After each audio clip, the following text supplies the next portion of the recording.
Hello and welcome to everyone.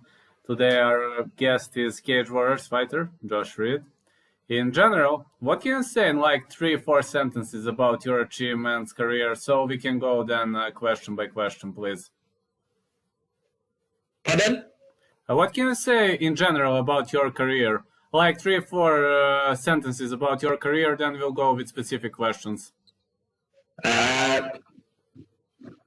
Well, my career is going well at the moment. I have obviously an excited fight style. So yeah. Yeah. When did you start training MMA, and which was your first martial art? I went into jiu-jitsu, jiu-jitsu and wrestling based in a small club in Blaenavon. I was around 15, 16 years old. I just was going once, twice a week until I took it serious when I was talking about 18, 19 to 20 there, when I started taking it seriously. Do you have the nickname, and how did you get the nickname? That's from the club I'm at now, SMMA. I'm quite mad, and it's to do with my fight style, where I go crazy in fights once I connect the shot, and that's where that stemmed from. So let me ask you, your fighting style. I mean, you just said, but how would you describe your fighting style? Well, I would say MMA, mixed martial artist, but as soon as I connect, I go mad. I see the finish straight away. My killer instinct it is. As soon as I connect the shot, then I'm just looking for that finish every time. So, but as the fans say, it's exciting to watch. Yeah, that is true. That is absolutely true. I find your fights very exciting to watch because you always go for the finish. That's what I've noticed. In every single fight, you go for the finish. Thanks. Who are your coaches and sparring partners?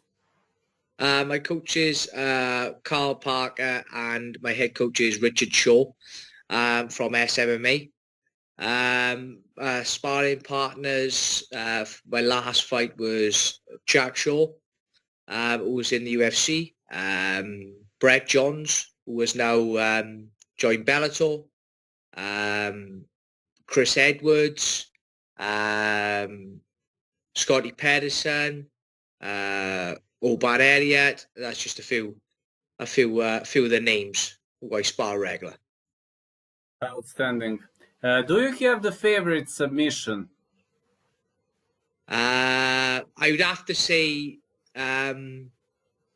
guillotine, because that's what I go for regular when the head is central. So I'd have to say that. Do you have the favorite strike? Calf kick. Calf kick? Huh. Like David Dvorak. He's the only one who picked that for a favorite strike. Yeah, very much of the original. Do you have a favorite animal? Dog. Dog.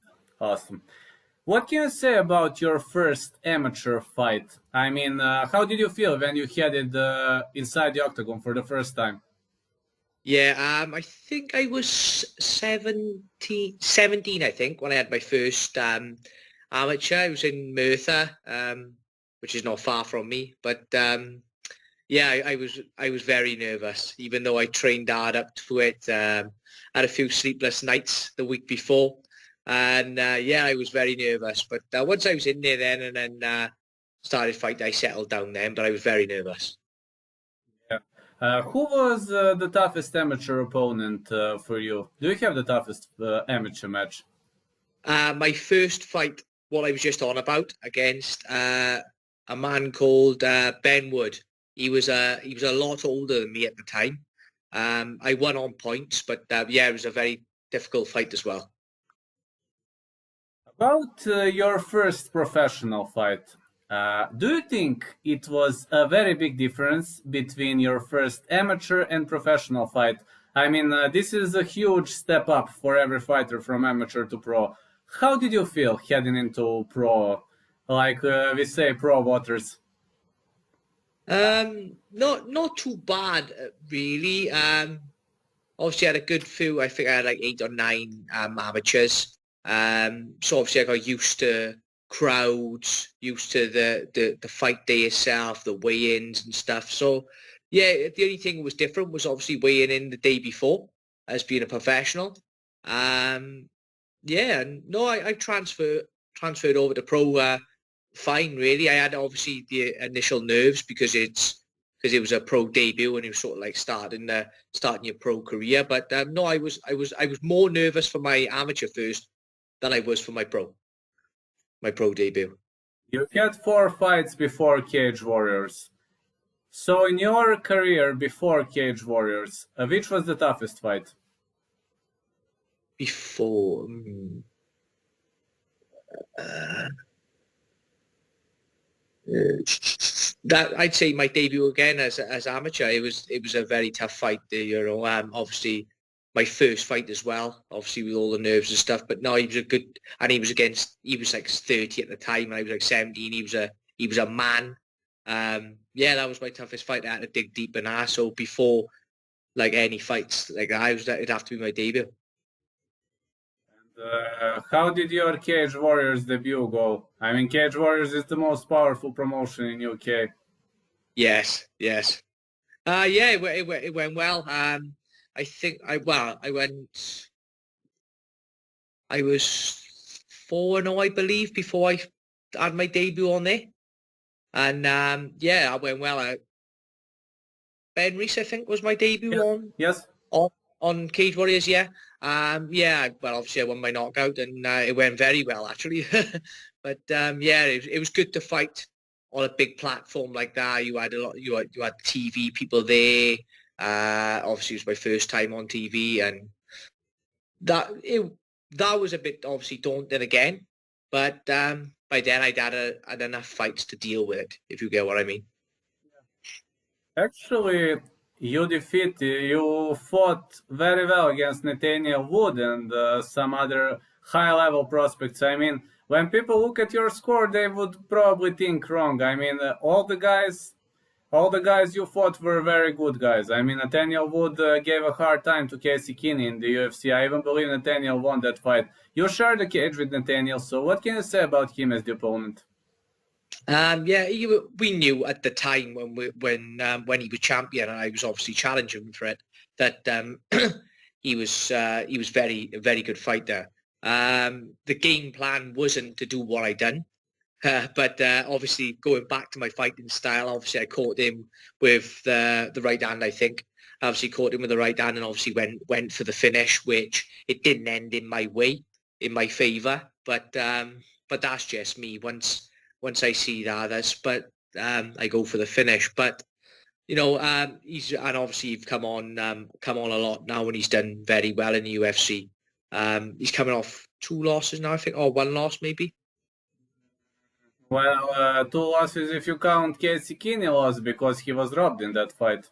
Yeah, yeah, I watched that. Yeah, yeah, definitely. But yeah, he's a solid opponent, and I think he'll do well, in the future in the UFC as well. Yeah. Also, you were on a 3 fight losing streak before you bounced back versus Rory Evans with a heel hook. So, how hard it is mentally to bounce back from 3 losses in a row for a fighter? Yeah, I think obviously the Nathaniel Wood fight. Obviously I hadn't lost but I only lost like one amateur at the time. I was undefeated as a pro. That loss hit me hard in a way. Then I think I should have had a bit of time, learning, improving, chilling out a bit before I went on. But I rushed back in there straight away. It was like March. It was like a few months, but when you add your camp in there, it goes so fast. I fought then straight away down in Wales in Newport, and I got stopped by Brian Boolan then. But then that again was just one of those shots on the ground where you drill them shots, and 9 times out of 10 you miss that shot when you swipe the legs or throw the overhand. But he caught me a good shot behind the ear. Then I moved on to Scott Malone then, which that fight didn't go my way. And then I did think then, I thought like, I had to question myself as in like, what's going on? You know, I didn't know what was going on, because obviously in the gym I was performing very well. And then on the night it wasn't going my way. But no, it was difficult. I stuck with it, and I fought on a local the Cage Warriors Academy then, and got a win by ELOC then, which put me back in, you know, my mind back in the right place then, you know, and I went on from there. Obviously picked another loss up in the tournament, but that was after a few wins again. But yeah, it was difficult to come back off 3 losses, but you just got to, in special sport like MMA, there's so many ways to win and so many ways to lose. I think you just got to be mentally strong and just plod on and get on with it. Yeah, I understand. How did you catch Ivan Zider into Bulldog choke? That I was going for his back, obviously rear naked choke. I couldn't, he done well defending the hooks, so I couldn't get my hooks in. So I was slipping off to the side, and that's all I done was, which I don't do it very often, not even in training really.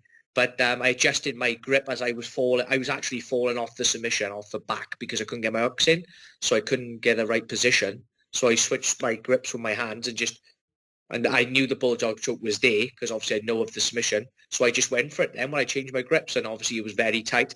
I could hear him, you know, gargling and that, and then he tapped then. How did your fight against Liam Gittins go? That fight, again, I don't make any excuses, but I took in training, when I go for a takedown like I did on him in the second round, I just left my arm there, which I would never do that in training. But then in the cage, I done it. I left my arm there, he sunk the triangle on, and it was in too deep, to be honest. My posture was terrible. When I watched that fight back, I basically give him the submission. I give him the submission. It was just easy. I took him tight down. He slapped on the triangle, and my posture, it was in too deep before I could do anything. So yeah, it's another loss that I shouldn't have really had. But that's MMA, unfortunately. Yeah, but then you bounced back against Brian Creighton. It was pretty much, got to say, very much surprising win for me. I was expecting a submission win or something like that. I wasn't expecting knees and punches.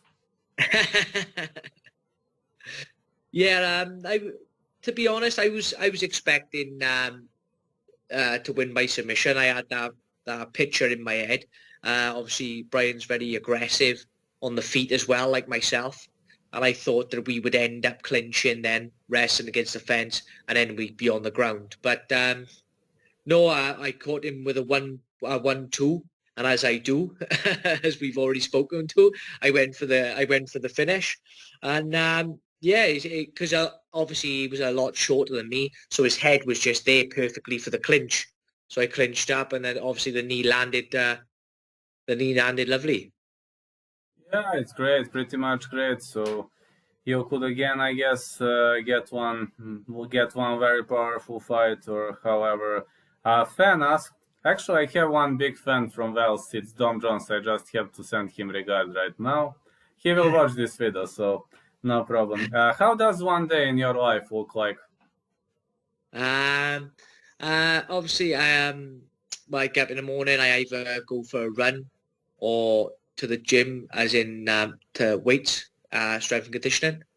I then go to work then. I'm self-employed, which makes I have to be self-employed, to be honest, so it gives me more time to train. Obviously, being your own boss, you can go on whenever, but obviously you've got to get your work done at the same time.